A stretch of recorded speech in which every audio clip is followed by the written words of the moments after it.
Shalom jemaat yang dikasih Tuhan. Kita bersyukur berkat anugerah Tuhan. Karena kemurahan Tuhan, kita ada saat ini untuk memuliakan nama Tuhan. Saya undang Bapak Ibu Jemaat untuk menyiapkan hati kita, untuk menyembah Allah kita yang hidup. Sebab dialah Allah dan sahabat kita. Mari kita siapkan hati kita. Kita berikan penyembahan terbaik kita kepada Tuhan. Haleluya Tuhan.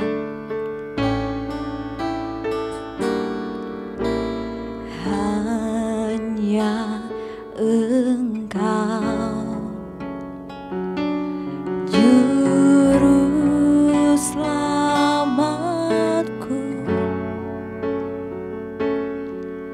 Tuhan Kau setia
selamat kami ya Tuhan, Juru Selamatku, Tuhan Kau setia padaku, yang ku pegang, yang ku pegang.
Benar Bapa, Engkau kekuatan dalam hidup kami Yesus.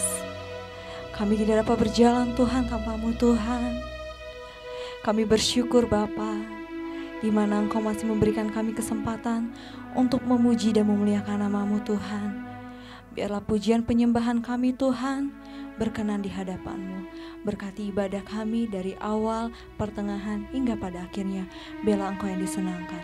Terima kasih Tuhan, kami siap memuji dan memuliakan nama-Mu.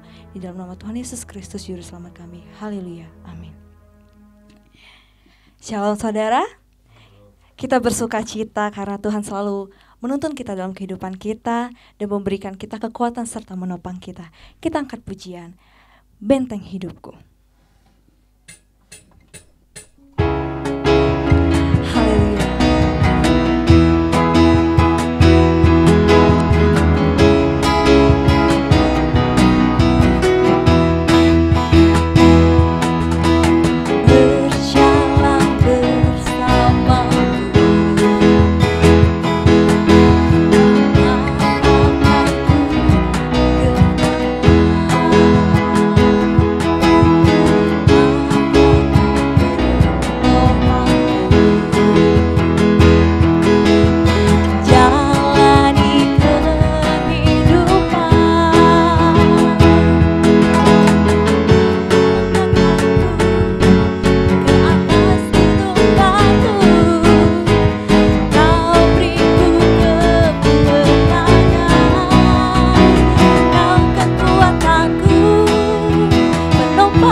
Pujian kita berkenan di hadapan Tuhan.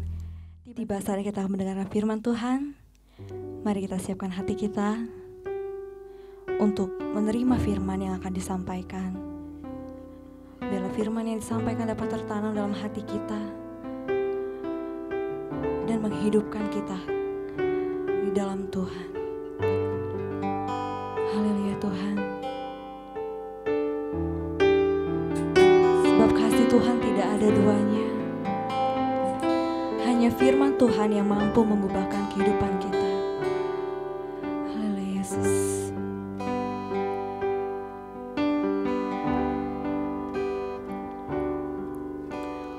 belum pernah ada kasih di dunia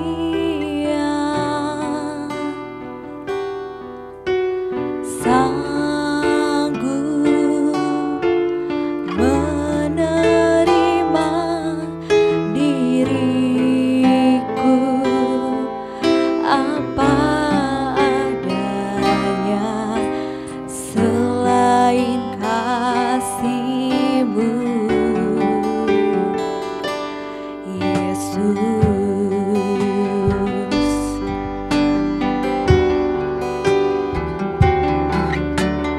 Takkan ada lagi kasih seperti ini, sanggup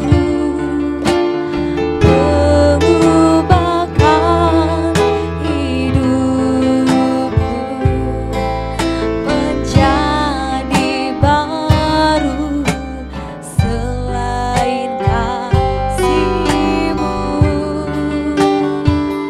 Yesus.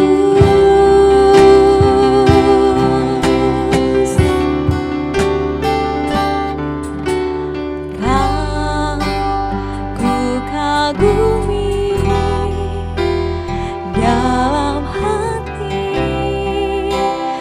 kasih-Mu tiada duanya. Sampai kini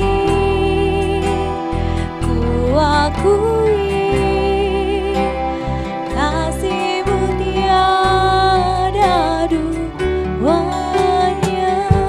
Mari dengan segenap hati katakan belum pernah ada,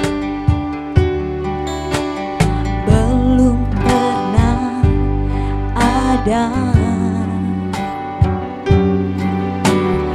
kasih di dunia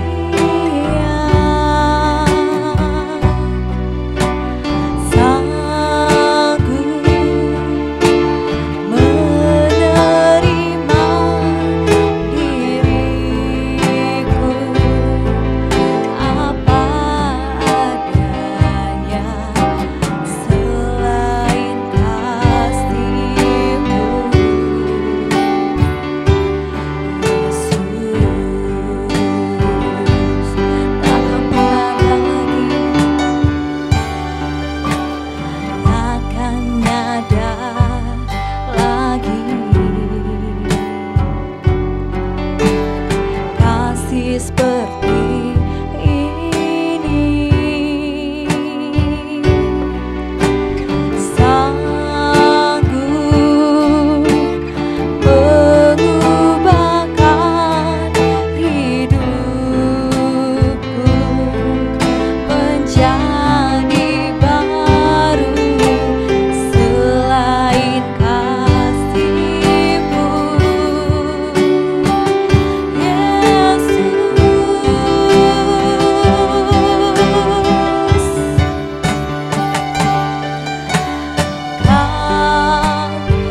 Sebelum kita membaca bagian firman Tuhan pada hari ini, mari kita satu di dalam doa.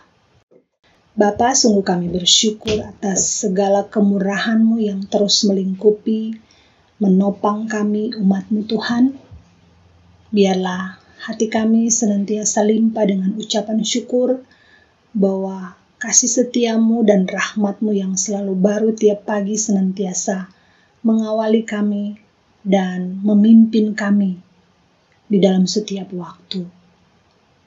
Saat ini Tuhan, teduhkan setiap hati kami untuk kemudian membuka mata rohani kami, telinga rohani kami, dan hati kami untuk diisi oleh kebenaran-Mu Tuhan, sehingga kebenaran-Mu tidak berlalu begitu saja, tetapi sungguh-sungguh mengubahkan kami, membawa perubahan, meneguhkan iman percaya kami Tuhan, dan menuntun langkah-langkah kami untuk tidak berada di dalam jalan-jalan gelap.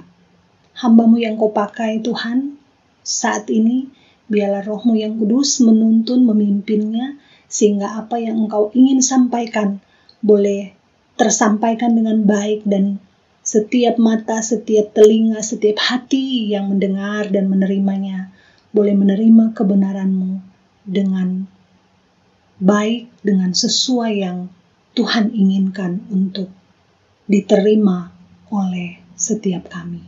Di dalam nama Tuhan Yesus kami berdoa. Amin. Shalom Bapak Ibu yang kekasih di dalam Tuhan. Pada saat ini kita akan sama-sama membaca satu bagian firman Tuhan yang terambil di dalam Amsal pasalnya yang ketiga, Amsal pasal 3 ayat 3 dan 4. Amsal pasal 3 ayat 3 dan 4 saya akan membacakan. Janganlah kiranya kasih dan setia meninggalkan engkau. Kalungkanlah itu pada lehermu, tuliskanlah itu pada loh hatimu, maka engkau akan mendapat kasih dan penghargaan dalam pandangan Allah serta manusia. Ya. Bapak Ibu yang kekasih di dalam Tuhan, bagian firman Tuhan ini yang sudah kita bacakan tadi, dari ayat kedua ayat ini saya mengambil bagian ayat yang keempat menjadi judul renungan pada saat ini, yaitu penghargaan dari Allah dan manusia. Ya. Nah, Bapak Ibu yang kekasih di dalam Tuhan, kita ingat beberapa waktu yang lalu Indonesia meraih medali emas dari cabang bulu tangkis, ya. Dan kita tahu mereka yang meraih medali emas ini selain meraih medali, mendapat penghargaan juga dari pemerintah, bahkan mungkin para sponsor, dan mungkin orang-orang yang merasa mereka sebagai atlet yang luar biasa berjuang untuk bangsa dan negara, sehingga tergerak untuk memberikan sesuatu sebagai bentuk penghargaan. Dan kita tahu bahwa penghargaan yang mereka terima itu bukan didapat dengan mudah, ya. Ada perjuangan, bukan ketika saat mereka bertanding saja, tetapi sebelum masuk area pertandingan, ya, mereka sudah berlatih berulang-ulang, berlatih dengan disiplin yang ketat untuk bisa mencapai kemenangan. Ada satu perjuangan yang sangat luar biasa, ya, perjuangan yang tidak mudah untuk sampai ke tahap meraih medali emas. Nah, kita akan lihat ayat Alkitab yang membahas tentang penghargaan dari Allah dan manusia, ya. Menurut Amsal, kitab Amsal yang kita baca tadi adalah bukan saja saudara-saudara mendapat penghargaan dari manusia, tetapi dikatakan mendapat penghargaan dari Allah dan manusia. Nah, bagaimana supaya manusia mendapatkan penghargaan dari Allah dan manusia? Ya. Ayat 3 dikatakan tadi, kita akan mengulang sedikit ya membaca. Dikatakan, janganlah kiranya kasih dan setia meninggalkan engkau. Ya. Let not mercy and truth forsake you. Bind them around your neck. Write them on the tablet of your heart, and so find favor and high esteem in the sight of God and man. Saudara-saudara, dikatakan supaya kita mendapatkan kasih dan penghargaan dalam pandangan Allah dan manusia, maka jangan kiranya, dikatakan, kasih dan setia meninggalkan engkau. Kalungkanlah itu pada lehermu dan tuliskanlah itu pada loh hatimu. Saudara-saudara yang terkasih dalam Tuhan, saya memperhatikan, membandingkan kalau di dalam pasal 3 ayat 1 dikatakan, hai anakku, janganlah engkau melupakan ajaranku, dan biarlah hatimu memelihara perintahku. Saudara-saudara, kalau saya mengingat pelajaran SD atau SMP ya, kita suka belajar tentang bahasa Indonesia, kalimat subjek, predikat, dan objek. Saudara-saudara, kita melihat di sini yang menjadi subjek kasih dan setia, sedangkan yang menjadi objek adalah engkau. Ya. Kalau di dalam ayat 1 dikatakan, janganlah kiranya engkau melupakan ajaranku. Ajaranku merupakan objek, tapi engkau di sini menjadi subjek.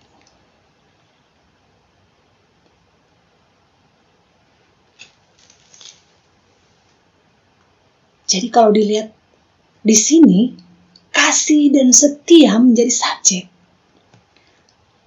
Saya merasa bertanya-tanya, ya. Kasih dan setia adalah satu kata sifat, ya. Kalau kita orang yang meninggalkan, ya, dikatakan janganlah engkau melupakan ajaranku, biarlah hatimu memelihara perintahku. Artinya kita yang menjadi orang yang notabene kita adalah manusia, supaya tidak meninggalkan ajaran, tidak meninggalkan perintah, tetapi di bagian ini dikatakan, janganlah kiranya kasih dan setia meninggalkan engkau. Kalungkan itu pada lehermu, tuliskan itu pada loh hatimu. Saudara-saudara, saya melihat di sini, kata kasih dan setia itu, tadi mercy and truth. Jadi, di kata kasih itu sudah mengandung kesetiaan, mengandung mengandung kesetiaan, dan di dalam kata setia di dalam terjemahan Alkitab bahasa Indonesia mengandung kata kebenaran. Nah, saudara-saudara, mercy and truth. Mengapa ini dikatakan mercy and truth? Jangan sampai mercy and truth itu meninggalkan, forsake you, meninggalkan engkau. Saudara-saudara, sehingga ketika kita melihat mercy and truth, kasih setia, kebenaran, kemurahan, kebaikan, itu saudara-saudara merupakan sifat dari Allah, bukan? Sifat dan pribadi Allah. Allah itu adalah kasih. Sehingga ketika dikatakan kasih dan setia dalam terjemahan bahasa Indonesia, jangan sampai meninggalkan engkau. Kalau kita hanya baca sepintas, kita berpikir, oh itu hanya sekedar kata sifat. Tetapi ketika kita meneliti lebih dalam, ternyata itu merupakan satu gambaran, satu ekspresi daripada sifat, karakter daripada pribadi Allah. Sehingga kalau kita mau terjemahkan dengan mengganti ya sifat dan karakter Allah ini, maka kita bisa katakan bahwa janganlah kiranya Allah meninggalkan engkau. Janganlah kiranya sifat-sifat dan pribadi Allah Ya, kita tidak mungkin memisahkan sifat-sifat dan karakter dari Allah dengan pribadi Allah itu sendiri. Ya. Allah itu adalah kasih. Tidak mungkin Allah dipisahkan dengan kasih. Tidak mungkin Allah dipisahkan dengan semua sifat-sifatnya. Itu melekat di dalam diri Allah. Jadi ketika dikatakan let not mercy and truth, janganlah kiranya kasih dan setia, kebenaran meninggalkan engkau. Itu menggambarkan bahwa jangan sampai Allah itu meninggalkan engkau. Penulis kitab Amsal mau mengingatkan supaya jangan sampai Allah meninggalkan engkau. Bagaimana caranya? Kalungkan, dikatakan kalungkanlah itu pada lehermu dan tuliskanlah itu pada loh hatimu. Saudara-saudara, kalau kita bicara tentang kalungkan itu pada lehermu, biasanya yang kita kalungkan pada leher kita adalah bicara tentang perhiasan, bukan? Nah, kalau kita bicara tentang perhiasan, maka ketika seseorang menggunakan perhiasan, pasti supaya bisa terlihat orang, bisa dilihat oleh orang lain. Ya. Bahwa selain kalau kita perhiasan itu dikalungkan pada leher kita, maka bisa dilihat, dinikmati juga oleh orang lain bahwa kita menggunakan perhiasan yang indah. Jadi bisa dilihat oleh orang lain, bisa dilihat oleh manusia. Sesuatu yang kasat mata, bisa diketahui, saudara-saudara. Apakah yang kita pakai itu asli atau palsu juga bisa diketahui bagi orang-orang yang memang punya keahlian, ya. Kalau mungkin orang biasa, ketika kita menggunakan satu perhiasan, apakah imitasi atau palsu, mungkin orang lain tidak mengetahui apakah itu palsu atau tidak. Karena misalnya mereka tidak punya keahlian. Hanya melihat, oh itu bersinar dengan indah, kecuali mungkin satu perhiasan itu sudah menghitam, dan lain sebagainya. Tapi bicara tentang kalungkan itu pada lehermu, bicara tentang sesuatu yang bisa dilihat oleh orang lain. Sesuatu yang nampak, ya, sesuatu yang outside, ya. Kemudian dikatakan, tuliskan itu pada loh hatimu. Jadi saudara-saudara, dikatakan seluruh, ya, kalau saya bilang gambaran daripada Allah, sifat-sifatnya, terutama bicara tentang kasih, kebaikan, mercy, kebenaran, truth, itu kalungkan pada lehermu dan tulis pada loh hatimu. Saudara-saudara, kalau bicara tentang tulis pada loh hati, itu sesuatu yang di dalam, inside. Tidak mungkin dilihat oleh orang lain, karena sesuatu yang ada di dalam. Siapa yang bisa tahu hati manusia? Apa yang ada di dalam hati manusia? Itu hanya bisa diketahui oleh Allah, hanya bisa dilihat oleh Allah. Nah, saudara-saudara, sangat menarik ketika kita melihat di dalam ayat 4 itu, maka dikatakan engkau akan mendapat kasih dan penghargaan dari Allah dan manusia. Nah, ini sesuatu yang paralel, ya. Bicara tentang kalungkan itu pada lehermu, itu bicara tentang kalau kita mendapatkan, kalau orang melihat, maka orang akan mendapatkan penghargaan. Ketika orang mengenakan itu, maka manusia akan menghargai itu. Tetapi dikatakan itu paralelnya, ya. Kalungkan pada leher itu penghargaannya dari manusia. Tetapi tuliskan itu pada loh hatimu itu bicara tentang penghargaan dari Allah. Paralelnya seperti itu. Karena sesuatu yang di dalam. Allah melihat hati. Manusia melihat rupa, bukan? Artinya sesuatu yang nampak, sesuatu yang bisa dilihat oleh kasat mata. Tetapi Allah tidak perlu melihat yang seperti itu. Dia tahu hati kita. Dia tahu hati seseorang. Bahkan kadang-kadang hati kita sendiri tidak tahu, bukan, sesuatu itu jahat atau tidak, yang kita kadang anggap itu baik, belum tentu baik di hadapan Tuhan. Jadi saudara-saudara, kita lihat di dalam kitab Amsal pasal 3 ayat 3 dan 4 ini bicara tentang sesuatu yang penggambaran yang paralel ya. Kalungkan pada lehermu, itu sesuatu yang outside, bicara tentang penghargaan, akan mendapatkan kasih dan penghargaan dari manusia. Manusia hanya bisa melihat yang terlihat oleh kasat mata. Tetapi tuliskan di dalam pada loh hatimu, itu bicara paralel dengan mendapat penghargaan dari Allah. Karena Allah melihat hati. Sesuatu yang tidak bisa dilihat oleh manusia, itu dilihat oleh Allah. Allah tidak melihat rupa.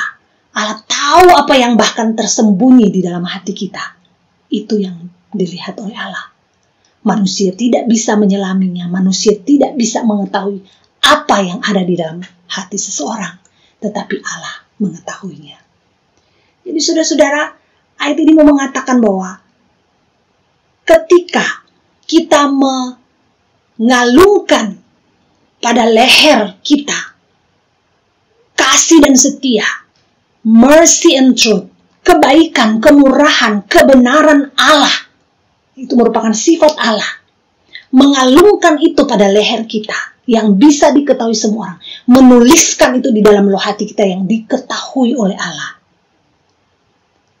maka kita mendapatkan kasih dan penghargaan bukan hanya dari manusia saja, bukan hanya dari Allah saja, tetapi dikatakan maka engkau akan mendapat kasih dan penghargaan dari Allah dan manusia. Saudara-saudara yang kekasih di dalam Tuhan, di dalam surat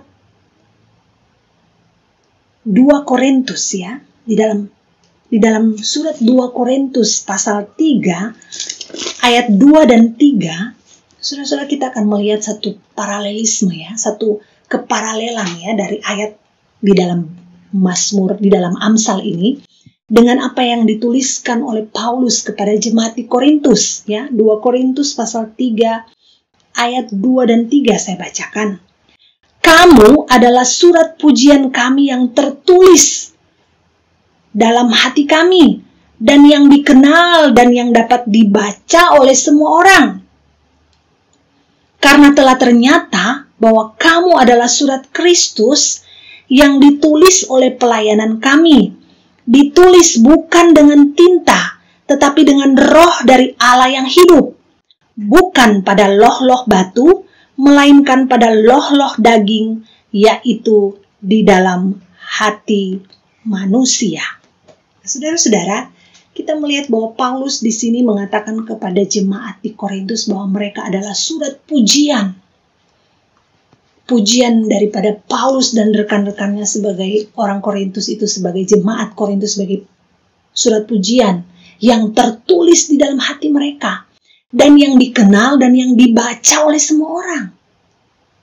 Saudara-saudara,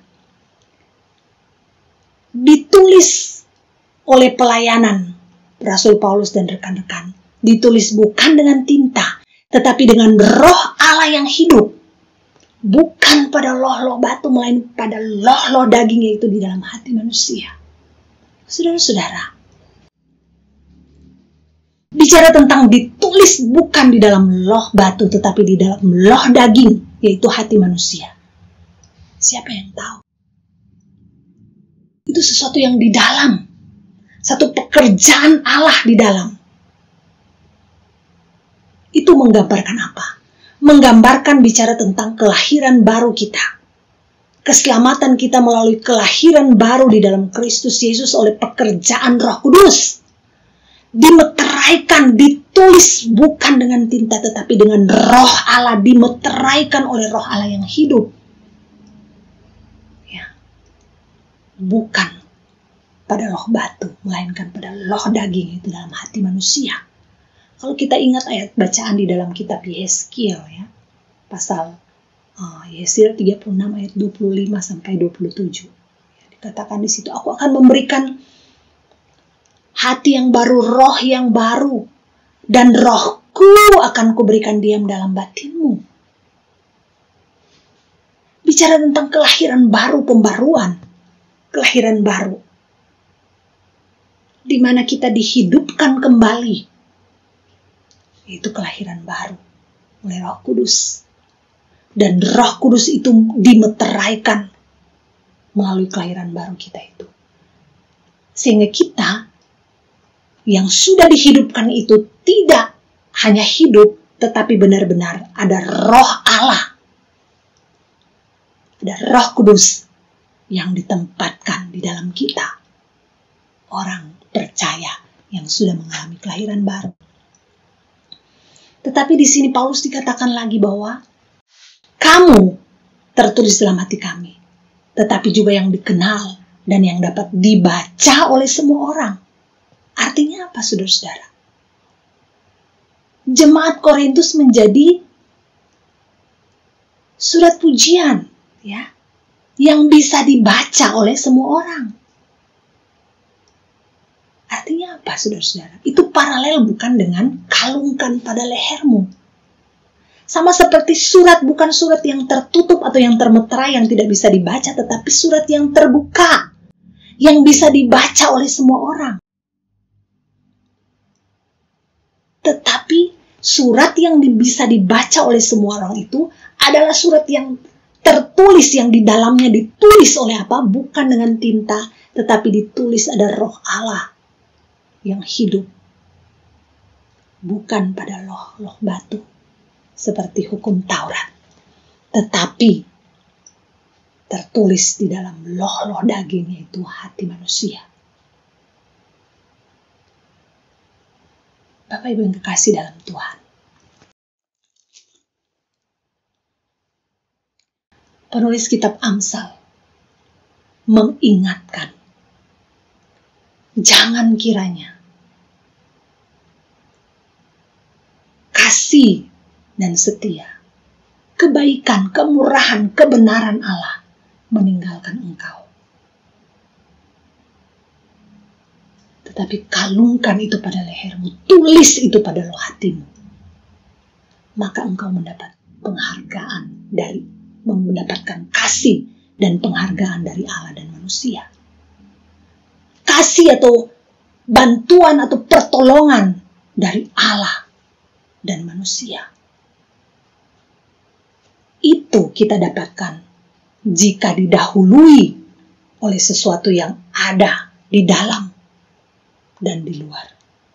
Saudara-saudara, tidak mungkin jemaat di Korintus bisa menjadi surat yang bisa dibaca oleh semua orang kalau mereka tidak di dalam loh hati mereka, tidak ditulis,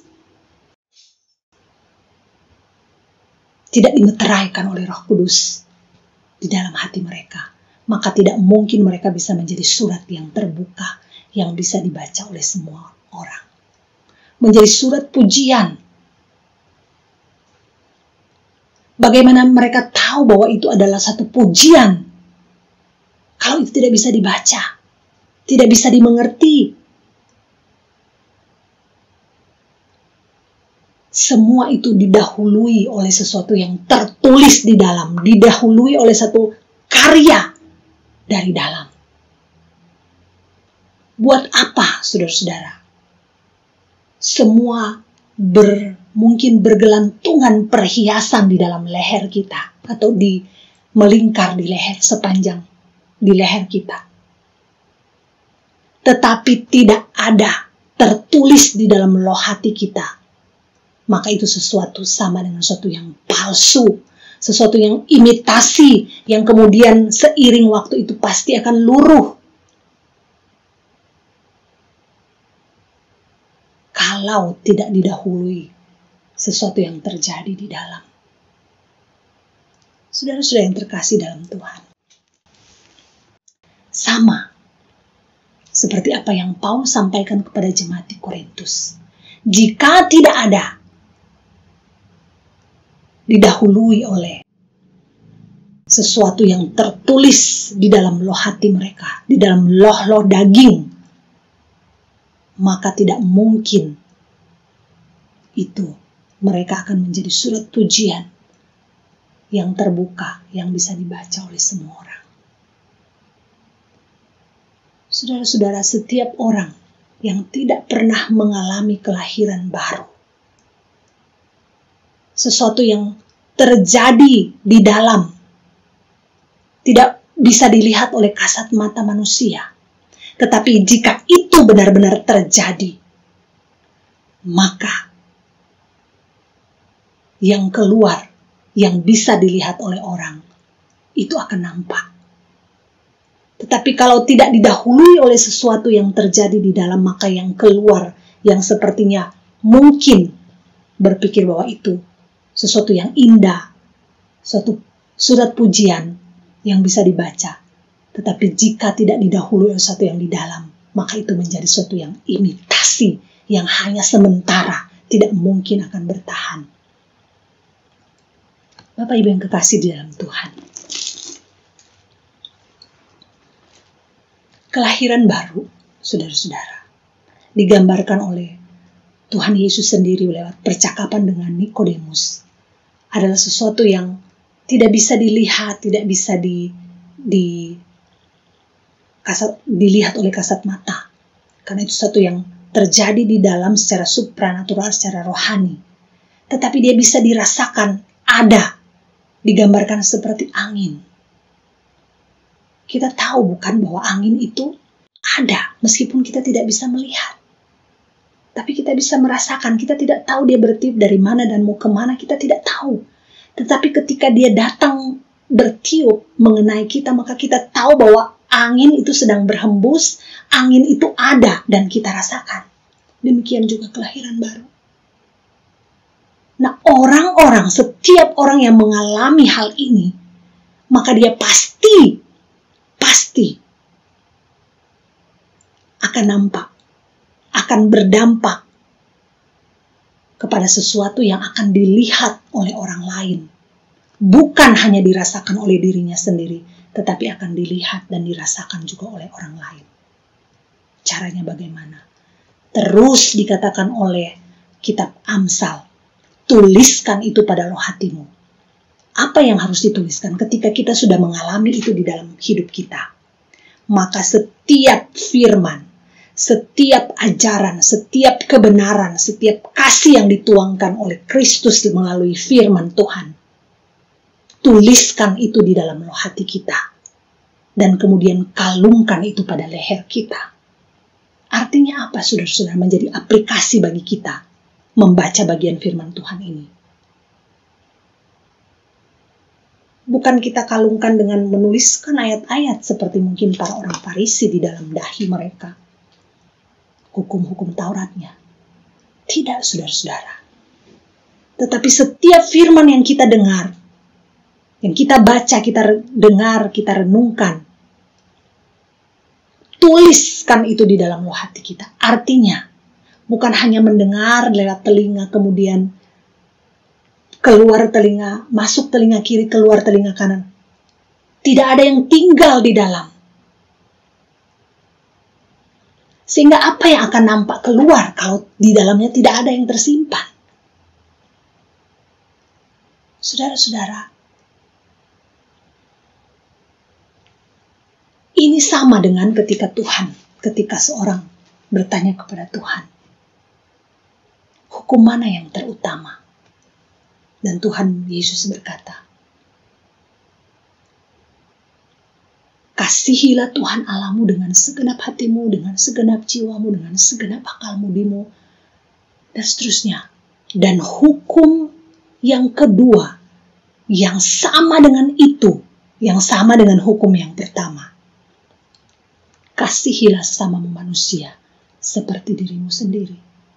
Pada kedua hukum inilah bergantung seluruh hukum Taurat. Maksudnya apa, saudara-saudara, dengan kaitan dengan ayat Amsal yang kita baca ini dan dari surat 2 Korintus? Hukum yang terutama, hukum pertama kepada Allah, dan hukum yang kedua yang sama dengan yang pertama itu adalah kepada manusia. Mengasihi Tuhan dengan segenap hati, dengan segenap jiwa, segenap akal budi, segenap kekuatan. Itu bicara tentang hubungan kita vertikal dari kita, antara kita manusia kepada Allah.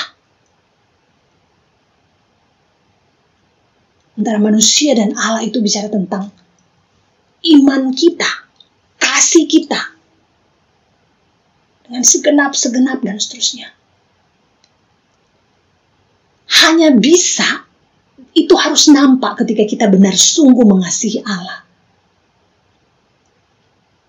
Akan nampak, akan keluar, itu otomatis kalau kita mengasihi Allah, hubungan vertikal ke atas. Kalau itu benar-benar sungguh-sungguh, maka itu akan terjadi hubungan yang horizontal tadi. Tanpa mengasihi Tuhan, tidak mungkin kita mengasihi. Terjadi hubungan relasi mengasihi secara horizontal sesama manusia. Kalaupun ada, itulah kasih yang sementara, kasih yang relatif. Kasih yang tidak didahului oleh kasih kita kepada Allah. Itu hanya kasih sesama manusia yang umum orang ada. Kasih yang relatif. Kasih yang masih binasa. Kalau tidak didahului oleh kasih kita kepada Allah. Kan dikatakan hukum yang terutama, yaitu hukum yang pertama. Kasihilah Tuhan. Mengapa bukan yang pertama itu kasih manusia dan hukum yang kedua yang sama itu kasih Tuhan? Karena manusia harus ketika sesuatu bicara tentang hubungan vertikal itu saudara-saudara. Itu sesuatu iman kepada Tuhan, mengasihi Allah. Bagaimana caranya Allah itu tidak nampak kok? Orang lain kalau kita berkata, saya mengasihi Tuhan dengan segenap hati saya. Orang lain akan bertanya, buktinya mana? Tuhan itu tidak nampak? Tuhan itu tidak kelihatan? Tetapi saudara-saudara, ketika sungguh-sungguh bahwa kita benar-benar mengasihi Tuhan, maka itu akan nampak dengan otomatis terjalin kasih juga kepada sesama manusia. Hubungan atau relasi horizontal itu akan terjadi. Karena itu hukum yang sama. Tetapi ketika didahului oleh itu, maka itu akan nampak. Hukum kedua itu akan otomatis kita bisa jalani. Hubungan dengan Allah. Tidak ada orang yang tahu apa yang sedang terjadi dengan kita dengan Allah. Tetapi itu akan nampak ketika kita berelasi dengan sesama manusia. Sama dengan bicara tentang iman dan perbuatan.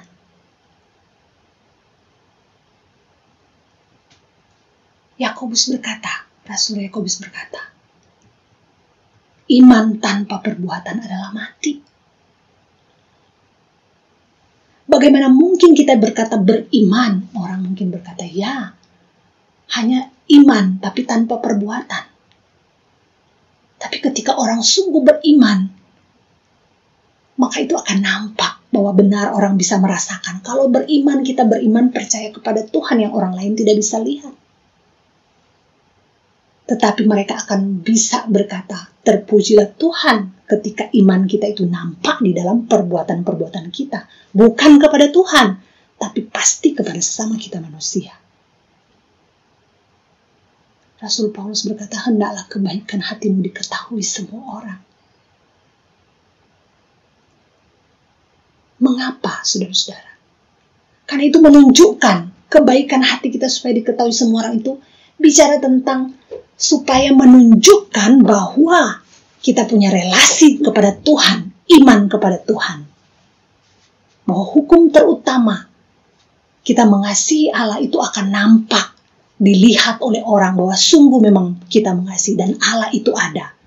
Iman kita kepada Kristus, bahwa Kristus itu memang ada, dia hidup, dia itu Tuhan, akan nampak di dalam perbuatan-perbuatan kita.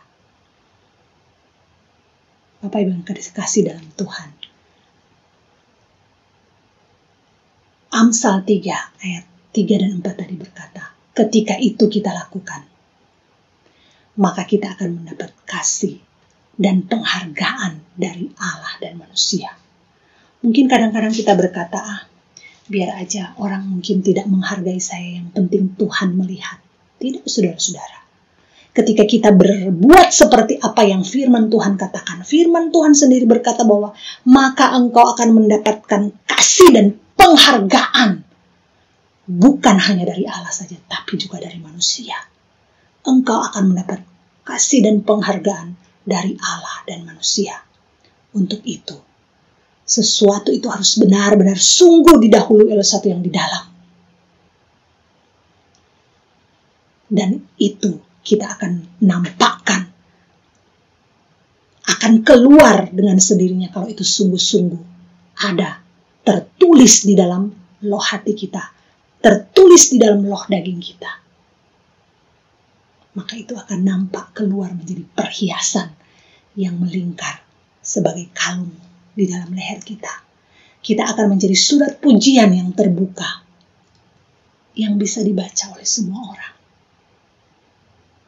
Bapak Ibu yang kasih dalam Tuhan, mari saudara-saudara, mungkin sederhana ayat bagian firman Tuhan ini, tetapi tidak sederhana untuk kita melakukannya, untuk mendapatkan penghargaan sama seperti para atlet. Mereka untuk mendapatkan medali, untuk mendapatkan sesuatu yang hanya sementara di dunia ini, yang fana. Mereka berjuang sangat keras, berlatih dengan begitu disiplin, banyak keringat dan mungkin air mata, bahkan mungkin pengorbanan, kadang-kadang mungkin harus luka dan lain sebagainya. Bagaimana dengan kita orang Kristen? Supaya mendapatkan kasih dan penghargaan dari Allah dan manusia, apa yang harus kita lewati? Kristus berkata, setiap orang yang mau mengikut aku, maka ia harus menyangkal diri dan memikul salib tiap-tiap hari dan mengikut aku. Mari saudara-saudara, kita sebagai pengikut Kristus, Tuhan Yesus berkata di dalam Yohanes 15, mengingatkan kepada murid-muridnya tentang perintah baru, bahwa saling mengasihilah kamu. Dia berbicara kepada para muridnya, sama seperti aku telah mengasihi kamu. Standar kasih kita adalah Kristus. Bagaimana kita bisa mengasihi Allah, mengasihi manusia? Standarnya dengan mengasihi dengan standar Kristus. Sama seperti Kristus telah mengasihi aku. Bukan pusatnya segenap hatiku, segenap jiwaku. Ya. Tetapi sama seperti Kristus telah mengasihi aku, maka aku pun akan mengasihi Allah dan manusia. Seperti Kristus sudah mengasihi aku. Itulah tanda bahwa kita adalah murid Kristus. Maka mari sama-sama kita, di dalam kondisi dan situasi apapun saat ini, kesulitan demi kesulitan, bahkan banyak hal, tapi kita percaya Allah sumber kekuatan kita akan terus memampukan kita. Dan setiap aliran-aliran kasih, kebenaran, kemurahannya yang terus diperdengarkan, digaungkan kepada kita. Biarlah itu tertulis di dalam loh hati kita, disimpan, ditulis bukan dengan tinta, tetapi oleh roh di dalam daging kita.